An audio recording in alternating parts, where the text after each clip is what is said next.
Baik, Assalamualaikum warahmatullahi wabarakatuh. Yang terhormat Ibu Siti Yulianti, STMKOP, selaku dosen pengampu mata kuliah NLP. Di sini saya Yananti Anissa Fitri dengan NPM 227006003 akan mempresentasikan mengenai proyek akhir UAS yang berjudul Analisis Sentimen Masyarakat Terhadap Film Indonesia menggunakan TF-IDF dan juga NFBase. Baik, masuk ke latar belakang.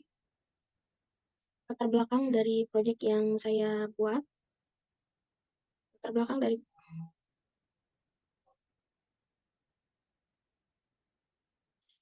dari proyek yang saya buat berasal dari industri perfilman Indonesia yang mengalami pertumbuhan yang sangat pesat, ditandai dengan meningkatnya jumlah produksi film dan antusiasme masyarakat dalam memberikan ulasan melalui media sosial.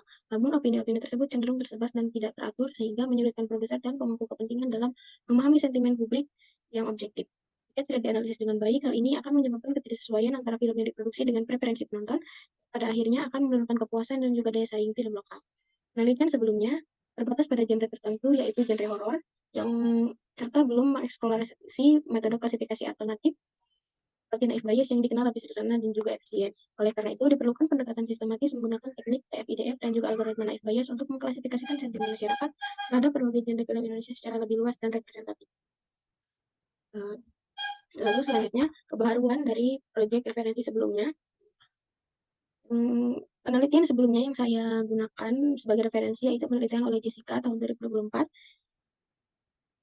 yang berfokus pada genre film horor tertentu, lalu menggunakan metode Support Vector Machine atau SVM dan TF-IDF untuk menganalisis sentimen masyarakat terhadap film horor Indonesia dengan data yang diperoleh dari Twitter atau media sosial Twitter. Lalu, algoritma SVM yang efektif ini cukup kompleks, namun algoritma SVM yang efektif namun cukup kompleks memerlukan waktu komputasi yang relatif lama.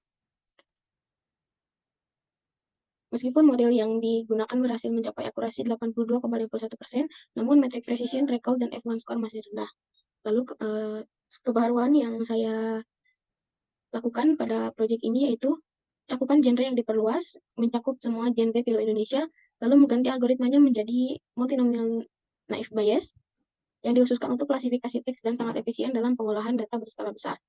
Lalu, pada proyek ini juga saya menerapkan pipeline preprocessing yang lengkap, yang mencakup scaffolding, tokenisasi, stop word removal, normalisasi, dan stemming dengan menggunakan library sastrawi.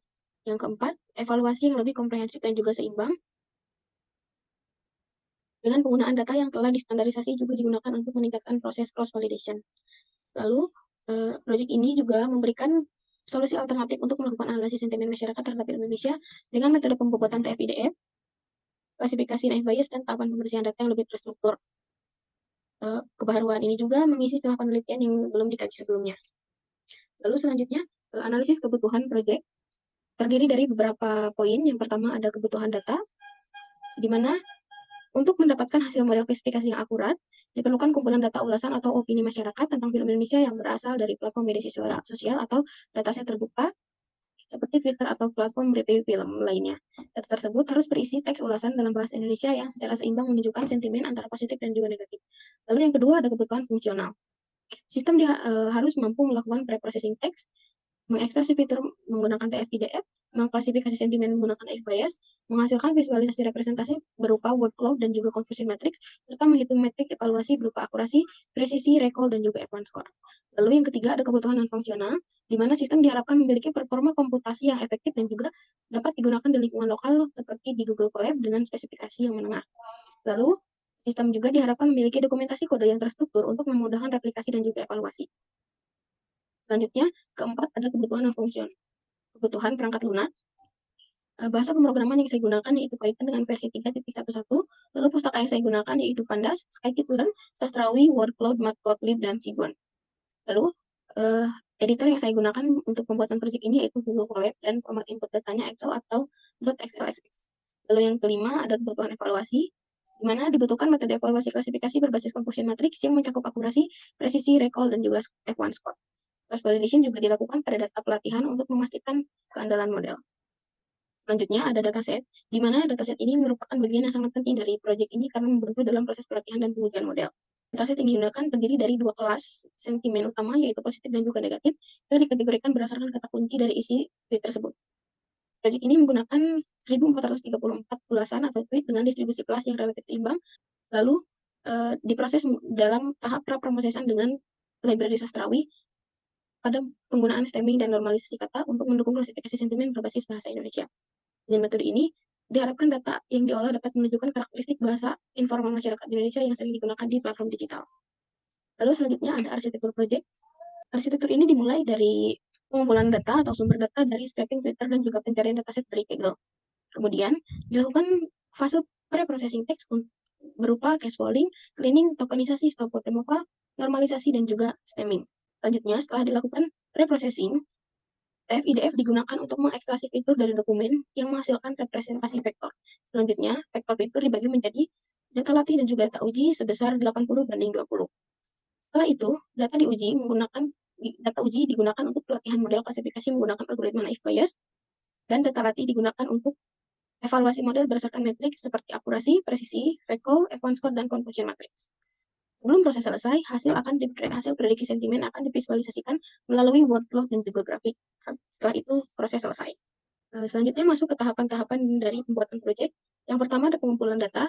Tahap pertama ini dilakukan melalui scraping data dari Twitter atau X, pencarian data dari Kaggle, dan juga GitHub. Lalu, yang kedua ada tahapan pre-processing data. Sebelum dilakukan analisis lanjutan, data terlebih dahulu akan diproses melalui pembersihan dan normalisasi. Beberapa tahapan pada processing ini, yang pertama ada cascoding. Pada tahap ini, seluruh teks diubah menjadi huruf kecil agar tidak terjadi redundansi. Karakteris yang bukan alfabet, angka, tanda baca, dan juga tautan akan dihapus menggunakan ekspresi reguler agar analisis data terfokus pada informasi linguistik yang bermakna. Selanjutnya ada tokenisasi, di mana pada tahap ini, kalimat atau paragraf dipecah menjadi susunan kata-kata yang disebut sebagai token. Setiap token adalah representasi dasar yang akan diproses lebih lanjut. Tokenisasi ini memungkinkan sistem menganalisa kata demi kata secara individual. Lalu yang ketiga ada tahapan stop word removal, di mana proses ini dilakukan dengan menghapus kata-kata umum yang sering muncul namun tidak memberikan makna yang signifikan menggunakan daftar stop word bahasa Indonesia dari library sastrawi. Dengan adanya proses ini, analisa akan fokus dan diarahkan pada kata-kata yang berisi informasi penting. Selanjutnya, ada tahap normalisasi, di mana pada tahapan ini dilakukan normalisasi kata slang atau kata yang tidak baku seperti kata-kata singkat yang sering digunakan pada percakapan di sosial media yang dilakukan secara manual dalam bentuk struktur data Python atau dictionary. Dictionary ini akan memuat pasangan kata slang sebagai kunci dan kata baku sebagai value. Lalu dilakukan juga normalisasi terhadap token atau stop word removal yang telah dilakukan. Selanjutnya ada tahapan stemming, di mana proses ini merupakan bentuk pengembalian kata ke bentuk dasarnya seperti kata menonton, penonton, dan juga ditonton akan dikembalikan ke kata dasar atau tonton. Stemming dalam proyek ini dilakukan menggunakan stemmer factory dari library sastrawi yang kemudian dirancang khusus untuk menangani morfologis bahasa Indonesia. Tahapan selanjutnya yaitu ekstraksi fitur menggunakan teknik TF-IDF. TF-IDF atau Term Frequency Inverse Dokumen Frekuensi digunakan untuk mengubah data teks pre-pemrosesan atau pre-processing menjadi representasi numerik yang dapat dipahami oleh algoritma pembelajaran mesin atau machine learning. FIDF ini menghitung seberapa penting setiap kata atau kombinasi kata dalam dokumen dibanding dengan seluruh dokumen. Selanjutnya ada pembagian data atau training test bed, di mana setelah ekstraksi fitur selesai, maka data akan dibagi ke dalam data latih atau training set dan data uji atau testing set. Dengan pembagian data ini untuk memastikan bahwa proses permodelan berjalan dengan baik. Pembagian data pada proyek ini yaitu 80% sebagai data uji dan 20% sebagai data latih. Selanjutnya ada permodelan menggunakan naive Bayes. Di tahap selanjutnya yang dilakukan yaitu permodelan klasifikasi sentimen dengan menggunakan algoritma multinomial naive Bayes, di mana setiap tahap permodelan menggunakan algoritma ini digunakan untuk mempermudah proses eksperimen komparatif, di mana model dapat dimasukkan lebih dari satu ke dalam kamus dan dipanggil secara fleksibel dalam satu kerangka evaluasi. Selanjutnya masuk ke tahapan hasil dan evaluasi. Selanjutnya masuk ke bagian hasil dan evaluasi, di mana setelah semua tahapan selesai, maka evaluasi terhadap model dilakukan. Analisis kuantitatif dilakukan dengan adanya matriks klasifikasi dan analisis kualitatif dilakukan dengan adanya visualisasi word cloud. Yang pertama ada hasil evaluasi, di mana hasil laporan klasifikasi ini menunjukkan bahwa tingkat akurasinya sebesar 89%, di mana hasil tersebut menjelaskan bahwa permodelan yang dilakukan oleh naive Bayes telah digunakan dengan sangat baik, dengan nilai 0,90 atau 90% pada sentimen negatif dan 88% untuk sentimen positif, maka model ini menunjukkan bahwa sebagian besar prediksi untuk sentimen negatif dan positif benar. Hasil recall untuk sentimen negatif adalah 0,80 atau 80%. Kalau untuk sentimen positif adalah 0,94 atau 94% yang menunjukkan bahwa model ini sangat sensitif terhadap ulasan positif, namun masih ada ruang untuk memperbaiki recall pada sentimen negatif. Lalu, nilai F1 score yang merupakan rata-rata harmonis antara presisi dan recall juga diperkuat dengan hasil yang didapat sebesar 0,85% untuk negatif dan 0,91% untuk positif. Nilai rata-rata makro atau makro average dari F1 score adalah 0,88 dan nilai rata-rata berbobot atau weighted average pada F1 score adalah 0,88. Maka dari itu, secara keseluruhan, metrik tersebut menunjukkan bahwa model bekerja dengan seimbang tanpa bias yang signifikan terhadap satu kelas. Lalu yang selanjutnya ada gambaran confusion matrix menggunakan algoritma naive Bayes.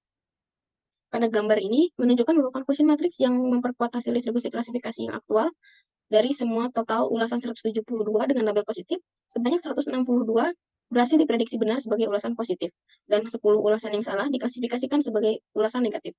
Sebaliknya, dari 115 ulasan negatif, model berhasil mengklasifikasikan 92 yang benar dan 23 yang salah masuk ke klasifikasi positif. Meskipun terdapat kesalahan pada saat klasifikasi kelas negatif, tetapi jumlahnya masih dalam batas toleransi model naive Bayes. Setelah evaluasi dilakukan, workload dibuat untuk masing-masing sentimen agar lebih visual. Pada slide menunjukkan kata-kata atau workload positif dan juga workload negatif yang menunjukkan bahwa pengguna banyak memberikan ulasan positif untuk workload positif dan ulasan negatif untuk workload negatif. Dari hasil ini dapat disimpulkan bahwa model naive Bayes memiliki kemampuan untuk melakukan klasifikasi sentimen terhadap ulasan film Indonesia dengan tingkat akurasi yang tinggi dan juga dapat digeneralisasi dengan baik. Selain itu, visualisasi workload juga berhasil memberikan konteks makna untuk setiap kategori sentimen, sehingga hasil analisis tidak hanya bersifat kuantitatif, tetapi memberikan pemahaman kualitatif terhadap opini publik. Selanjutnya masuk ke bagian terakhir, yaitu rencana pengembangan proyek, di mana untuk rencana pengembangan proyek yang saya lakukan, ada beberapa poin. Yang pertama, pengadaan sumber kategori data. Meskipun proyek ini telah menunjukkan hasil yang sangat baik dan dalam klasifikasi sentimen masyarakat terhadap Indonesia, tetapi banyak ruang pengembangan yang dapat dilakukan pada penelitian selanjutnya untuk meningkatkan efektivitas, jangkauan, dan relevansi hasil analisis. Yang pertama, proyek ini masih terbatas pada data ulasan film yang dikumpulkan dari suatu platform dan jumlah yang terbatas. Perluasan sumber data seperti YouTube, IMDb, TikTok, atau forum diskusi komunitas film dapat menjadi bagian dari pengembangan berikutnya. Selain itu, sistem klasifikasi dapat diperluas untuk mencakup selain dua kategori positif dan negatif, tetapi juga memasukkan sentimen netral atau bahkan emosi seperti marah, senang, sedih, dan kecewa yang akan memberikan potensi lebih lanjut terhadap sudut pandang pengguna. Yang kedua, pengembangan metodologi klasifikasi. Algoritma pada proyek ini masih konvensional dan linear dalam hal metodologi klasifikasi. Penggunaan mode pembelajaran mendalam atau deep learning seperti LSTM, GRU, atau bahkan arsitektur terbaru seperti model berbasis transformasi seperti BERT, IndoBERT, atau RoBERT dapat dicoba untuk pengembangan yang lebih lanjut. Lalu yang ketiga, peningkatan aspek linguistik dan juga bahasa. Kualitas preprocessing dapat ditingkatkan dengan menerapkan normalisasi berbasis leksikon bahasa Indonesia yang lebih kaya, serta penggabungan teknik pengenalan entitas nama atau NER, dan analisis morfologi untuk menemukan subjek, objek, atau entitas penting dalam ulasan. Ini akan membuat hasil klasifikasi yang lebih kontekstual, terutama ketika membedakan pendapat tentang aktor, sutradara, dan elemen teknis lainnya di dalam film. Lalu, yang keempat, pengembangan aplikasi dan antarmuka. Sistem analisis sentimen ini dapat diubah menjadi aplikasi berbasis web atau antarmuka pengguna interaktif yang memungkinkan pengguna mengunggah ulasan dan melihat analisis sentimen serta visualisasi workload secara instan. Ini akan meningkatkan interaktivitas dan relevansi praktis sistem. Dengan demikian, pelaku industri perfilman dapat memanfaatkan integrasi ini ke dalam sistem rekomendasi film, pemantauan reputasi digital, dan laporan insight bulanan.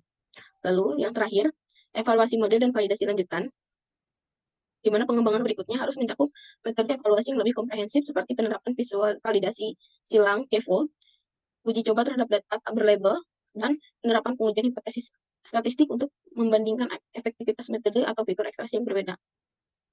Sistem analisis sentimen yang dikembangkan tidak hanya dapat digunakan sebagai alat klasifikasi teknis, tetapi juga dapat membantu produser film, peneliti media, dan pembuat kebijakan membuat keputusan strategis dengan memberikan pemahaman yang lebih mendalam tentang bagaimana masyarakat merespon produk budaya visual.